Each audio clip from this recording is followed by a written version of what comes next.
The sea turtle glides effortlessly through the sea, but stops in his tracks to feast his eyes upon his next meal as his belly starts to feel a little empty. He moves in slowly, and within a few minutes he relinquishes his hunger with his found snack.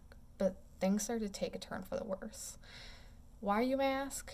The sea turtle was under the impression that the bouncy, umbrella shaped body that he was feasting upon, a jellyfish, but was horribly mistaken as he was truly eating a plastic bag that was polluted in the ocean and will soon end his little life. Not only are the plastic bags polluting this earth we call home, but also taking the lives of mistaken animals who think that they are simply eating their next meal. Looking into studies in my spare time, it's not just a small problem, but one that is spiraling out of control, essentially. There are actually 8 states in the United States that we have recognized this and banned the use of plastic bags. As someone who cherishes the planet that we live on and the animals that make it unique, I personally feel as if all states should be joining in on the ban.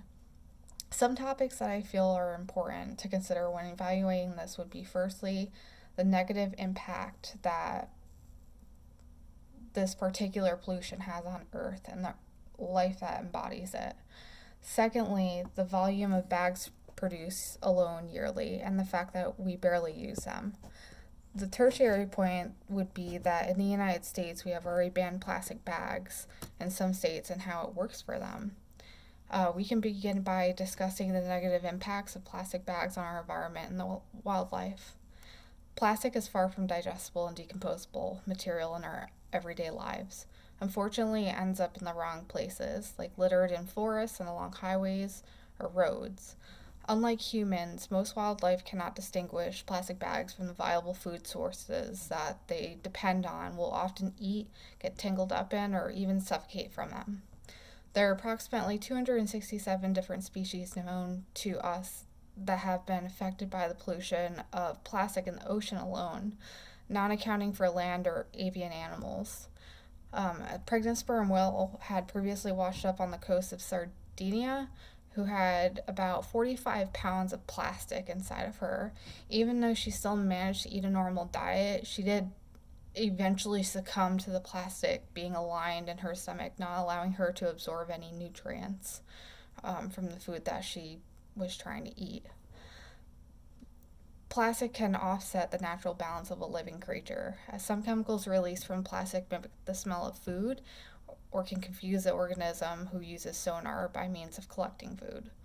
Plastic bags are not biodegradable or eco friendly to our environment in the least. Research has proven that plastic in general can take up to hundreds of years to photodegrade or be broken down by means of sunlight. When they are broken down, they are by means of tiny toxic particles that can enter and contaminate not only our soil but also our waterways too. Now we can move on to the topic of production of plastic bag in the United States. We produce way too many plastic bags to use them for such a small fraction of time, only to discard them in the end. In the United States alone, 100 billion of the 500 billion plastic bags produced worldwide are, being made and used by Americans. Producing plastic bags requires petroleum oil and quite an abundant number of it. If we were making 100 billion plastic bags a year, that would require about 12 million barrels of oil in order to produce that number and keep up with it. On top of using such a large quantity of bags in the United States, we don't use them for very long and they're typically wasted. The average amount of time for using a plastic bag is only about 12 minutes for the whole thing. More than 99% of bags are discarded and less than 1% is actually recycled. I believe that banning plastic bags are a good step to restoration, and some states have already initiated this. There are 8 states in the United States that have banned plastic bags, including New York, California, and Hawaii. New York's Governor Andrew Cuomo is actually making a pretty huge step in the banning process. The Department of Environmental Conservation, or the DEC, has aided by running ads on social media and uploading educational videos as well for us to watch. They have also donated and handed out 270,000 reusable bags to low and middle income families.